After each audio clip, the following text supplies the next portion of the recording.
Bismillah wa salatu wassalamu ala rasulillah wa ala alihi wa sahbihi wa man wala. Para santri sekalian, kita mulai kembali pelajaran kita, pelajaran tafsir.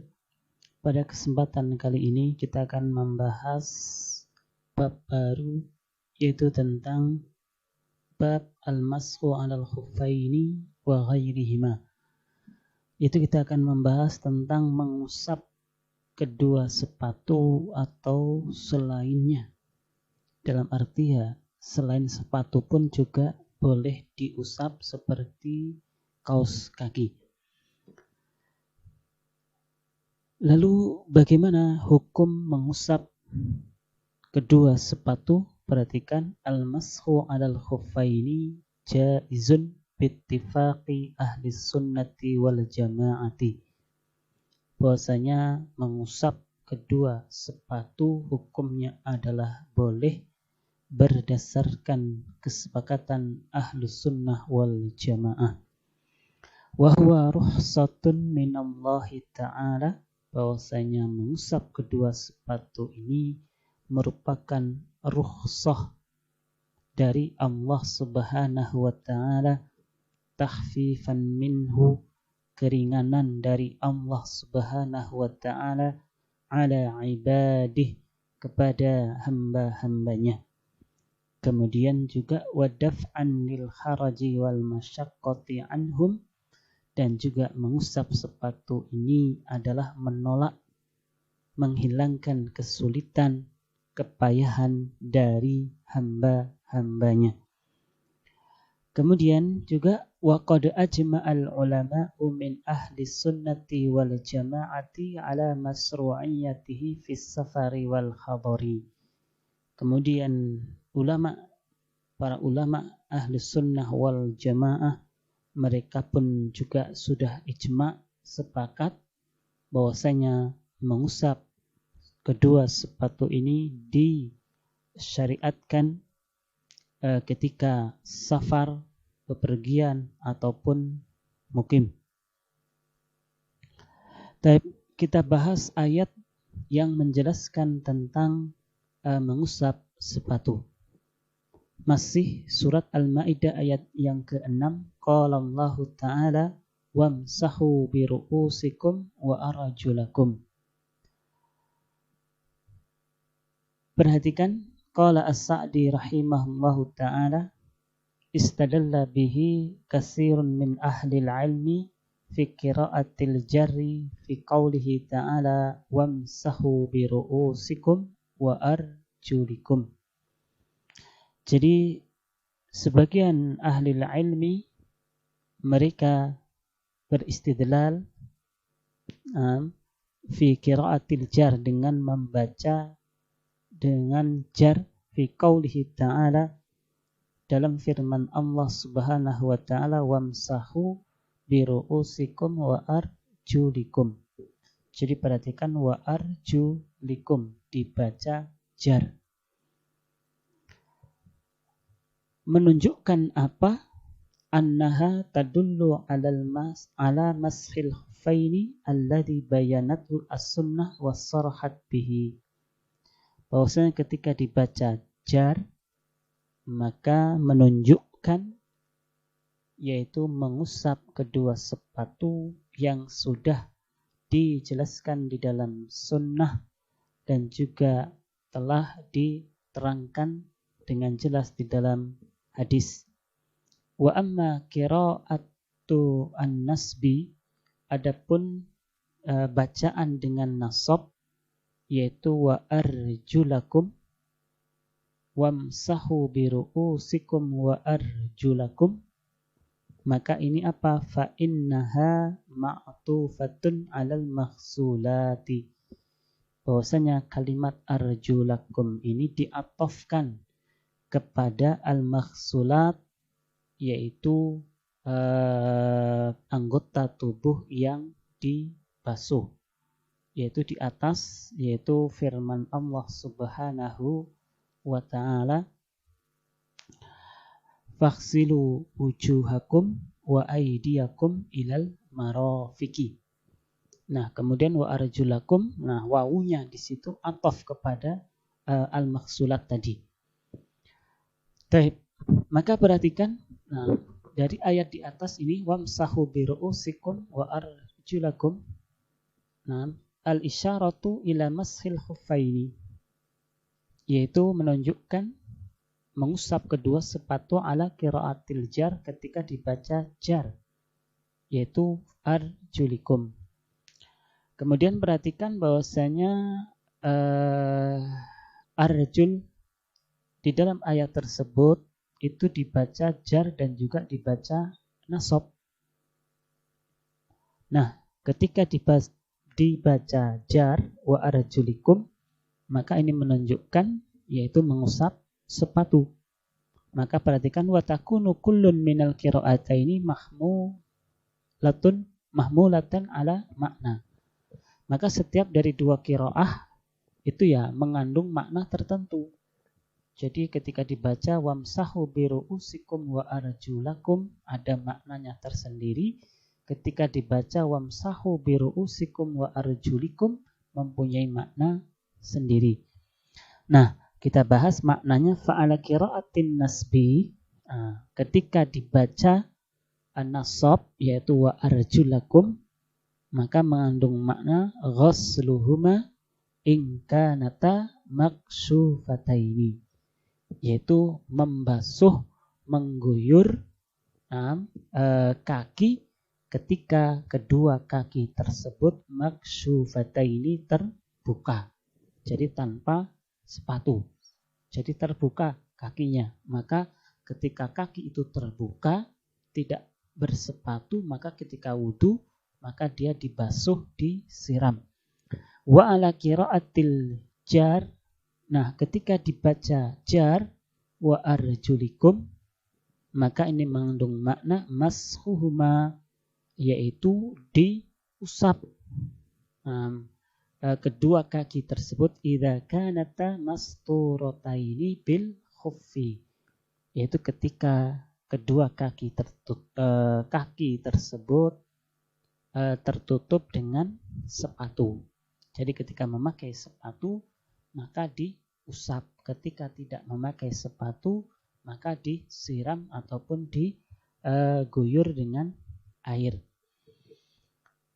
Nah, kemudian perhatikan di dalam catatan kaki di dalam kitab disebutkan hadis Ammar ibn Yasir radhiyallahu anhuma qala ba'asani Rasulullah sallallahu alaihi wasallam fi hajatin fa ajnabtu falam ajid al-ma'a fatamaraqtu fi as-sa'idi kama tamarraqat ad-dabbatu.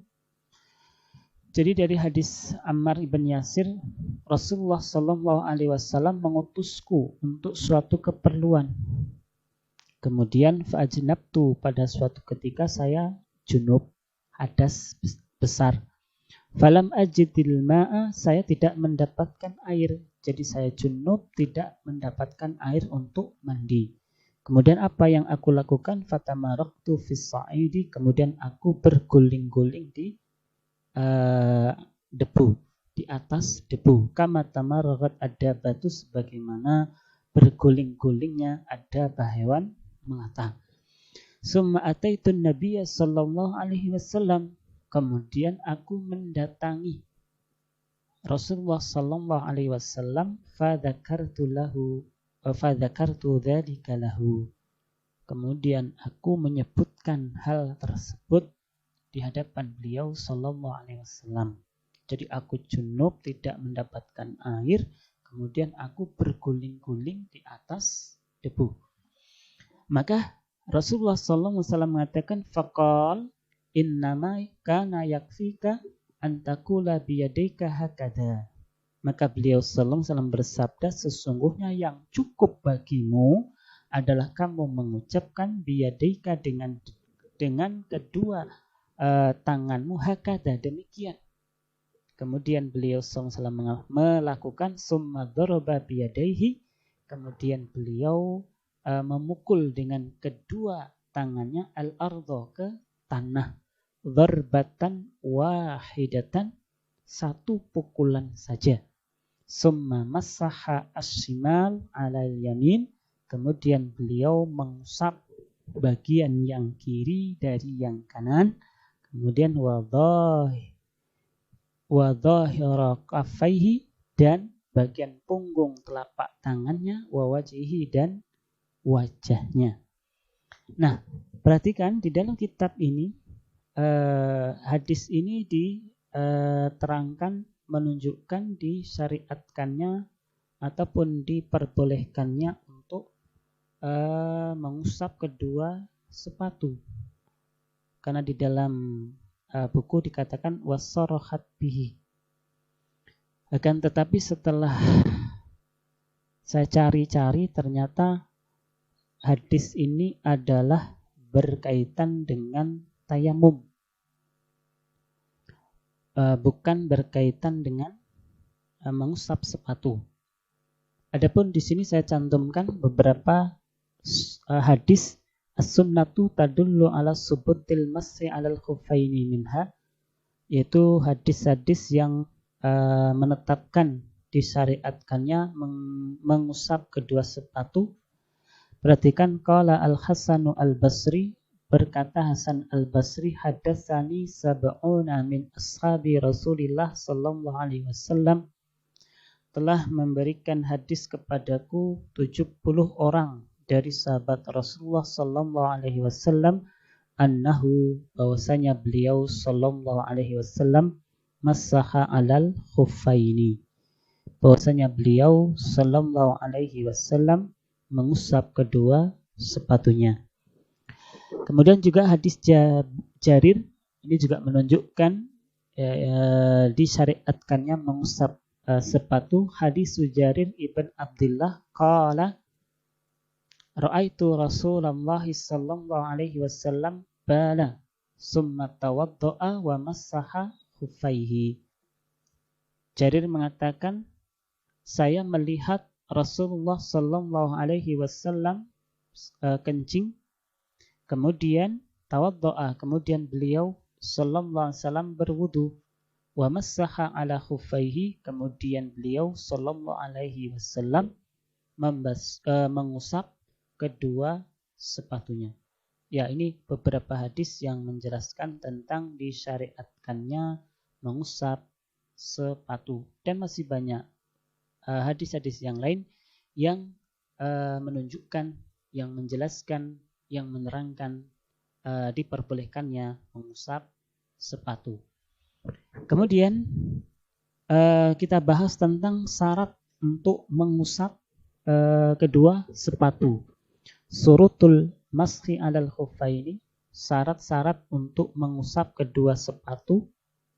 Perhatikan, ada 4 syarat. Yang pertama, lubsuhuma ala taharatin, memakai kedua sepatu tersebut dalam keadaan suci. Jadi orang tersebut ketika memakai sepatu tersebut sudah bersuci. Ya, ini sesuai dengan hadis yang diriwayatkan oleh Mughirah, qala kuntu ma'an nabiyyi sallallahu alaihi wasallam fi safarin. Jadi aku bersama Rasulullah sallallahu alaihi wasallam pada saat safar, bepergian. Naam, fa ahwaitu li anzi'a khuffaihi, kemudian aku berkeinginan untuk melepaskan kedua sepatu Rasulullah sallallahu alaihi wasallam. Faqala, maka beliau sallallahu alaihi wasallam bersabda, da'huma, biarkan kedua sepatu tersebut, fa inni adkhaltuhuma tahirataini, sesungguhnya aku memakai kedua sepatu tersebut tahirataini. Nah, kedua sepatu tersebut suci, jadi aku memakainya dalam keadaan suci. Famassaha alaihima, kemudian beliau sallallahu alaihi wasallam mengusap kedua sepatu tersebut. Nah, kemudian syarat yang kedua adalah, perhatikan, satruhuma li mahallil fardhi. Jadi kedua sepatu tersebut itu adalah menutupi tempat yang diwajibkan untuk dibasuh ketika berwudu, yaitu kaki. Jadi yang dibasuh dari kaki kita ketika berwudu itu kan sampai ke mata kaki. Maka sepatu tersebut harus menutupi sampai ke mata kaki. Kalau seandainya ada yang sobek ataupun ada yang atau tidak menutupi sampai mata kaki, ya maka tidak boleh diusap, maka syaratnya belum terpenuhi. Kemudian syarat yang ketiga adalah ibahatuhuma, yaitu diperbolehkannya kedua sepatu tersebut. Dalam arti sepatu tersebut itu adalah sepatu yang memang boleh untuk dipakai, bukan sepatu dari mencuri, bukan sepatu dari gosok, bukan sepatu yang terbuat dari sutra yang diharamkan bagi laki-laki. Kemudian yang keempat, toharatu ainihima, jadi kedua sepatu tersebut adalah suci. Nah, bukan terbuat dari sesuatu yang najis, seperti mungkin kulit babi ataupun yang lainnya. Kemudian yang kelima, ya tadi saya ralat syarat untuk mengusap sepatu itu ada 5 bukan 4. Yang kelima adalah an yakuna al-mashu fil muddati al-muhaddadati fis syara'. Saya mengusap sepatu tersebut sesuai dengan waktu yang sudah ditentukan di dalam syariat agama Islam. Jadi waktunya sudah ditentukan. Lil mukim, untuk orang yang mukim tidak safar, yaumun wa lailatun, sehari semalam. Walil musafir, adapun untuk orang yang bepergian musafir, salah satu ayamin, yaitu 3 hari, bilayalihinna, dengan 3 malamnya. Ya, itu 5 syarat mengusap kedua sepatu. Kemudian bagaimana cara mengusap kedua sepatu? Kaifiyatul mashi alal khuffaini. Perhatikan al-mahal al-masru', jadi tempat yang disyariatkan mashuhu untuk mengusap sepatu itu adalah dhahirul khuffi, bagian atas sepatu, bagian luar sepatu. Lalu bagaimana cara mengusap sepatu? Wa kaifiyatul mashi, adapun cara mengusap sepatu, an yamsaha aksara a'lal khuffi, yaitu mengusap bagian yang paling banyak di atas bagian atas sepatu. Jadi mengusapnya itu adalah paling banyak adalah bagian atas sepatu. Sebagaimana diriwayatkan oleh hadis Mughirah ibn Syu'bah alladzi bayyana fihi, yang menjelaskan tentang wasfa mashi Rasulullah sallallahu alaihi wasallam, yaitu sifat mengusap Rasulullah sallallahu alaihi wasallam ala khuffihi, sepatunya fil wudu, ketika beliau berwudu. Faqala, maka beliau sallallahu alaihi wasallam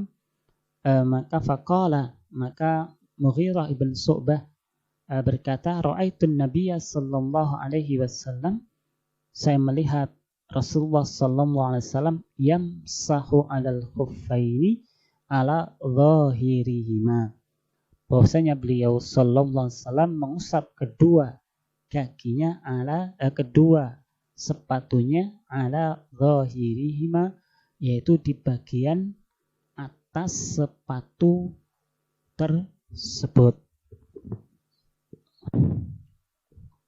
Maka perhatikan, wala yujzi'u mashu asfalihi wa akibihi wala yusannu, maka tidak diperbolehkan mengusap yaitu bagian bawah ataupun bagian samping, wala yusannu, dan juga tidak disunnahkan. Jadi tidak cukup ketika mengusap sepatu itu kok kita mengusap bagian bawahnya saja ataupun bagian sampingnya. Liqauli Ali, sesuai dengan perkataan Ali, laukana ad-dinu birra'yi, kalau seandainya agama ini berdasarkan akal, pikiran, lakana asfalul khuffi, maka sungguh bagian bawah sepatu aula bil mashi, lebih utama untuk diusap min a'lahu, daripada bagian atasnya. Wa qad ra'aitun nabiyya sallallahu alaihi wasallam yamsahu ala dhahiri khuffihi, dan sungguh aku melihat Rasulullah sallallahu alaihi wasallam yaitu mengusap sepatu, yaitu di bagian atasnya. Jadi bukan bagian bawah, bukan bagian samping, tetapi bagian atas sepatu tersebut yang diusap. Kemudian bagaimana kalau seseorang itu mengusap bagian bawah dan atasnya juga? Perhatikan, walau jama'a bainal a'la wal asfali sahha ma'al karahati. Kalau seandainya ada seseorang yang menggabungkan, yaitu mengusap bagian atas dan juga bagian bawah, sahha, boleh, sah, akan tetapi dibenci. Wa akhiru da'wana alhamdulillah. Assalamualaikum warahmatullahi wabarakatuh.